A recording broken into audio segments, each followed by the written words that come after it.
In the name of Allah, the most beneficent, the most merciful. Assalamu alaikum. My name is Professor Muhammad Masood. Welcome to our channel Easy English with Professor Muhammad Masood. ये video lesson top 10 common mistakes in prepositions के बारे में है। prepositions का English में बड़ा important किरदार है और चूँकि ये जो छोटे छोटे अल्फाज हैं ये किसी भी नाउन या प्रोनाउन की पोजीशन को वाज़े करते हैं। प्रेपोजिशन का मतलब ही ऐसा है कि वो अल्फाज जो किसी नाउन या प्रोनाउन की पोजीशन को वाज़े करें। अच्छा, अक्सर क्या होता है कि उर्दू में ये कुछ और लफ्ज़ होता है, इंग्लिश में प्रेपोजिशन कुछ और यूज़ हो रही होती है। तो आइए इसको हम समझने की कोशिश भी करेंगे और इसको खुद से भी ट्राई करेंगे। अच्छा, एक दफ़ा आप खुद ट्राई कर लेंगे और एंड में मैं आपको सारी जो 10 के सेंटेंसेस हैं इनकी प्रेपोजिशंस को एक्सप्लेन भी कर दूंगा कि क्यों इस्तेमाल हुई है और उसकी क्या वजह है। तो आइए इसको हम शुरू करते हैं। जिस तरह से मैं आपको ये एक्सप्लेन करूंगा, मेरा नहीं ख्याल कि कोई इस तरह आपको कोई बताएगा। तो आइए इसको एंजॉय भी करें और देखें। आई होप आप इसको अगर साथ साथ नोट कर लेंगे तो इट विल हार्डली टेक 2 और 3 मिनट्स कि हम इसको कंप्लीट कर लेंगे और उसके बाद आप साथ A, B, C, D में से जो भी सही जवाब आपको लगता है वो आप नोट करते जाएं और लास्ट में जाकर आप स्लाइड के ऊपर मैं आपके साथ आंसर जो है वो डिस्कस करूंगा, तो आप उसको चेक कर लेंगे कि आपके कितने दुरुस्त हैं। अगर आप कमेंट में ये बात बता देंगे कि जी मेरे इतने सेंटेंसेस दुरुस्त है तो it will be big of you. तो आइए हम वीडियो लेसन को शुरू करते हैं। अच्छा, first sentence is what is dash breakfast. अब देखिए यहाँ पर आपके पास ऑप्शन है। अक्सर कहते हैं भाई नाश्ते में क्या है, तो what is dash breakfast. For, in, at, on. इनमें से आप अपने पास नोट कर लीजिए जो आपको सही लगता है। Number 2, his father works dash PIA।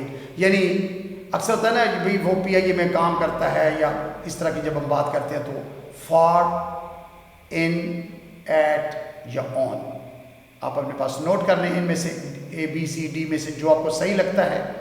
इसी तरह number 3, my father is dash this committee. कहते हैं भाई मेरे अबू इस कमेटी में हैं। My father is dash this committee. तो कौन सा ऑप्शन सही होगा? On, in, at, into. तो आप इनमें से एक नोट कर लीजिए अपने पास। अच्छा, number 4, I can say it dash his face. कहते हैं भाई मैं ये बात उसके मुंह पर कर सकता हूं।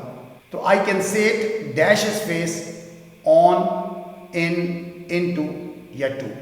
Number 5, he is ill dash fever. कहते भाई उसे बुखार चढ़ा हुआ है या बुखार की वजह से वो बीमार है।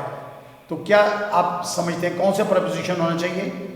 फॉर, फ्रॉम, विद या बाय। नोट कर लीजिए अपने पास इनमें से एक। Number 6, I will go dash 2 days। कहते ना मैं 2 दिन बाद चला जाऊंगा। मैं 2 दिन बाद चला जाऊंगा। I will go dash 2 days।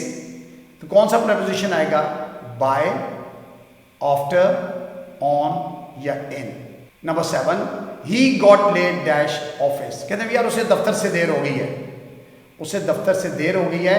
He got late dash office. तो फॉर, फ्रॉम, बाय या to. Number 8, India is dash the east of Pakistan. भाई इंडिया जो है वो पाकिस्तान की मशरक की तरफ है। तो इसके लिए कौन सा आप प्रपोजिशन यूज करेंगे? फ्रॉम, बाय, टू या ऑन।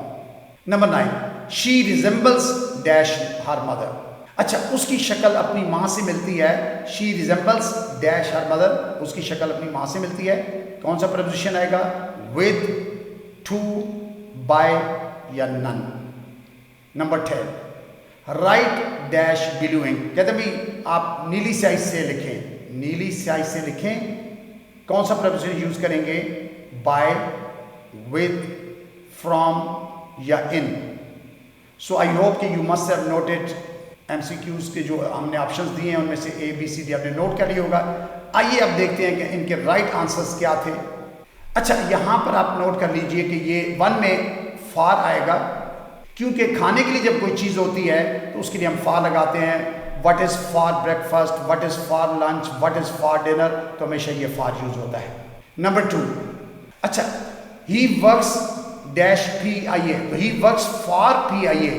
जब भी एम्प्लॉयर का जिक्र करना उसको भाई PIA ने उसको एम्प्लॉय किया हुआ है तो PIA के लिए काम कर रहा है तो ही वर्क्स फॉर PIA, तो यहाँ प्रेपोजिशन फॉर लगाएंगे।